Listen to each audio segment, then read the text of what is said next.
Welcome to the deep dive. We sift through stacks of sources, pull out the key insights, basically giving you that shortcut to being genuinely well-informed.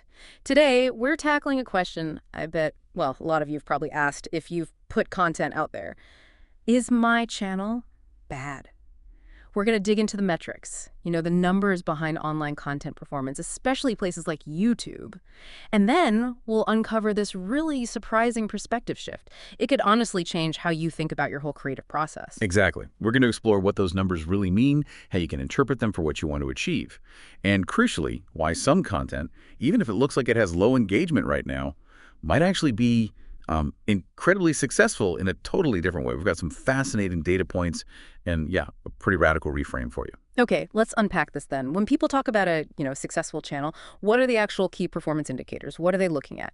Our sources lay out some pretty clear benchmarks. Right.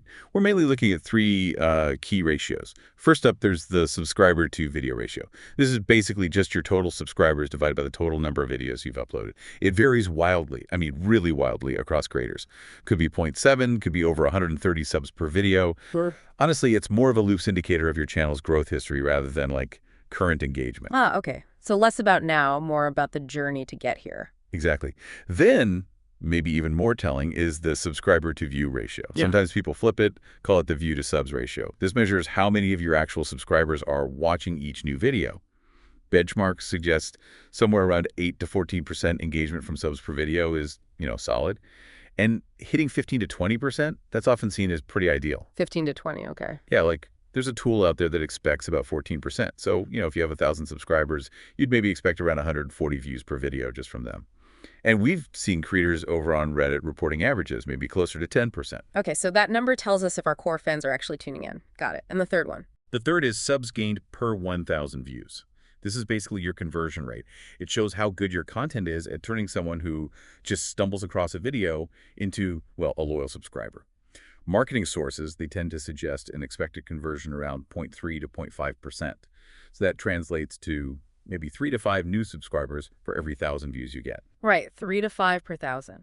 So what does this all mean for us? Why should we, care about these specific benchmarks? What's the practical takeaway here? Well, each metric tells a different part of the story, doesn't it? A high subs per video ratio might suggest you grew fast at some point, or maybe you just upload a ton. But like you said, it doesn't tell you much about current engagement. A strong view to subs ratio, say that 10-15%, that clearly shows your subscribers are active, they're regularly watching. That's a healthy sign. And that views to subs conversion, that reflects how compelling your stuff is. Is it making people want to stick around? Understanding these differences helps you figure out, okay, where might my strategy need a tweak? Am I trying for massive reach, or is my goal something else entirely? That makes a lot of sense. Okay, so the insights we looked at then dive into this specific case study, right? A channel that, well, on the surface, looks like it's really struggling. It's got something like 1,000 videos uploaded. Yeah, 1,000. Only 300 subscribers and about 83,400 total views. So that subscriber to video ratio, it's 0.3. That looks, well, way below average. If that was your channel, you might feel pretty discouraged, like you're doing something fundamentally wrong. You're absolutely right to notice that. It's easy to jump to that conclusion. But let's break down its numbers against those benchmarks we just talked about. Subscribers per video, like you said, 0.3, which, yeah, is very low compared to the typical 1 up to 50 or even more. Views per video, averages around 83 views per video. Also seems low compared to the usual 100 to 5,000 range people often see. Though for really niche content, 83 views might actually be, kind of expected. Right, context matters. Exactly. But here's the kicker. The subscribers per 1,000 views. It's about 3.6. And that number. It falls squarely within that normal range of 3 to 5 we mentioned earlier. Okay, wait. That is where it gets really interesting. So the people who do find the content, they're subscribing at a totally normal rate. It's not like the content itself is pushing viewers away. That's a huge distinction, isn't it? It's massive. It strongly suggests the issue isn't the quality of the content or, the ethics or anything fundamentally bad about the material itself for those who see it. Instead, it really points towards challenges with, say, visibility, or maybe the channel's core concept isn't clear enough, or perhaps how the content is structured for discovery. The channel owner themselves even described it. Things like not designed for the algorithm, ethical but controversial, possibly ahead of its time, and definitely niche. So if it's not a quality problem for the viewers who do find it and engage, What could be the reasons a channel like this appears to be underperforming based on those standard metrics? It feels a bit like a puzzle. Yeah, it does. And the sources we looked at, they suggest several possibilities. One big one is just low discoverability. Problems with titles, thumbnails, SEO, stuff that just doesn't draw viewers in effectively. Another could be high volume, low traction, just uploading loads and loads of videos without really hitting what a specific audience wants. It can dilute your growth. Quantity over, like, targeted quality. Precisely. Then there's maybe a lack of differentiation or a clear niche focus. If your content is too general, people might watch one video but not really know why they should subscribe to you specifically. Sometimes it's the type of content too, passive or short-form stuff. Think like lo-fi music streams or ambient videos. People might watch for ages, but they don't necessarily feel the need to subscribe. Ah, the background content effect. Yeah, and surprisingly common. Just no clear calls to action, forgetting to actually ask or remind people to subscribe. Mm-hmm. And finally, something called content churn. If your videos jump around wildly in topic or style, subscribers you gain from one video might leave when the next one is totally different. They don't know what to expect. Okay, so a whole host of potential reasons beyond just make better videos. Mm-hmm. So if the content itself isn't the core problem for the people who do find it, what's the sort of deeper meaning here? This feels like it goes beyond just basic YouTube tips. The sources offer this really powerful perspective shift. Right, and the shift is this. This channel is not a failure. Not necessarily. It actually shows signs of a loyal, even if small, audience. It has a solid subscriber conversion rate. Remember that 3.6 per thousand views. And there seems to be real intentionality behind it. It's just operating in, let's call it, low discoverability mode. Now, if your main goal is broad reach, then yeah, you might want to adjust. Maybe create some easier entry points for new people or reformat ideas into like gateway content, shorter, clearer, more algorithm-friendly titles, that sort of thing. So what if broad reach isn't the goal? What if it's something completely different? Exactly. What if your goal is more about legacy? In that case, the sources suggest thinking about your channel differently. Treat it as an archive, or maybe even a manifesto. If that's your frame, you worry less about the immediate numbers, the daily views, the subscriber count this week. You focus more on documenting your thoughts, building a consistent worldview, and maybe just waiting. Waiting for the culture or the right audience to catch up to your ideas. Wow, an archive or a manifesto. That's Yeah. a really powerful reframing. It almost feels rebellious in today's world of instant viral metrics, doesn't it? How does thinking of it that way as an archive or manifesto, how does that change everything? It fundamentally shifts your entire approach, your metrics for success, even your tone. Think about the contrast. A traditional channel, it's aiming for mass appeal, right? Entertainment value, playing the algorithm game right now. Its tone is usually trend-aware. Success is measured in subscribers, views, watch time today, tomorrow. But an archive or manifesto channel, it's targeting maybe future minds, kindred spirits who haven't found you yet. Its purpose isn't immediate clicks. It's expression, documentation, legacy. It's success. That's measured differently, too. Coherence, depth, that sort of emotional or intellectual resonance, long-term meaning or influence. The tone is often timeless, maybe even deliberately out of sync with current fads. Manifestos aren't really judged on their launch day performance, are they? They're judged by how they echo through time.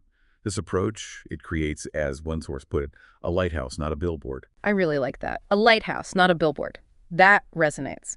Okay, so if someone listening decides, yeah, that's me, I'm building an archive, how do you actually do that? How do you make this archive findable and meaningful for those future explorers? Any practical tips for this manifesto mode? Absolutely. The sources offer some really concrete, practical tips.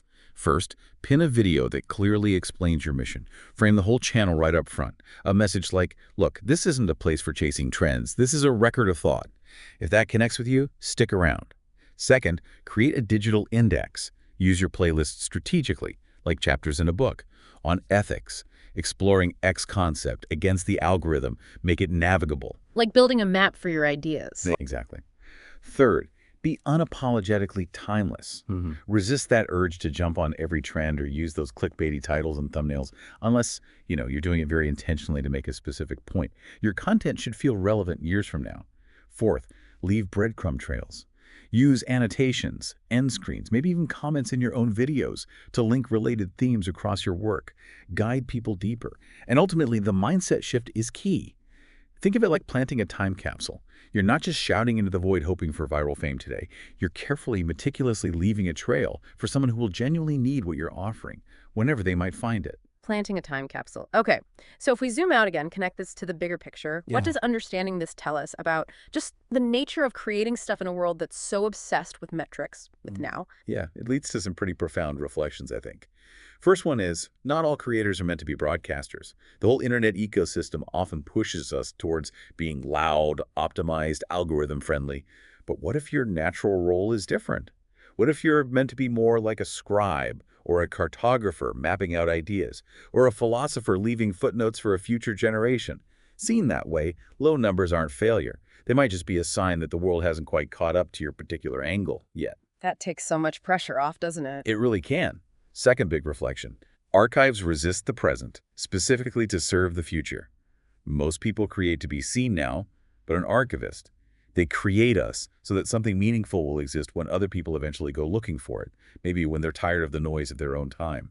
It's an act of, well, almost spiritual patience, like an old library. Your archive potentially gains power over time, becomes signal when everything else feels like noise. Signal versus noise. I like that. Third point, though, clarity is still kindness.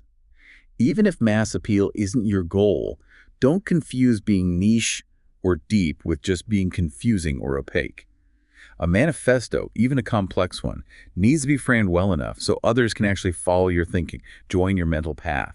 So that pinned welcome video, those thematic playlists, even titles that pose questions people might be thinking but are afraid to ask, Yeah.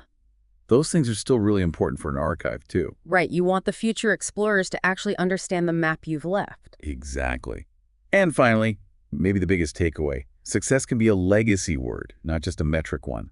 The people you're truly meant to reach, they might not be alive yet, or they might not find your work for decades. That's not failure, it's a kind of trust to fall into time. We archive not just to be heard now, but maybe to prove that we were thinking, feeling, aware, even when, or especially when, it didn't quite fit the mold of the moment. Wow. What a truly, transformative way to look at online creation. It really does challenge that whole definition of success we hear constantly. So the idea is you might not be failing because you're not algorithm friendly. You might just be an archivist, building these vaults for ideas to last. Precisely.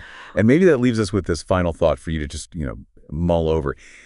Is your current creative work optimized purely for now, for that immediate engagement, that algorithmic nod of approval? Or is it perhaps quietly, patiently building a powerful legacy for later?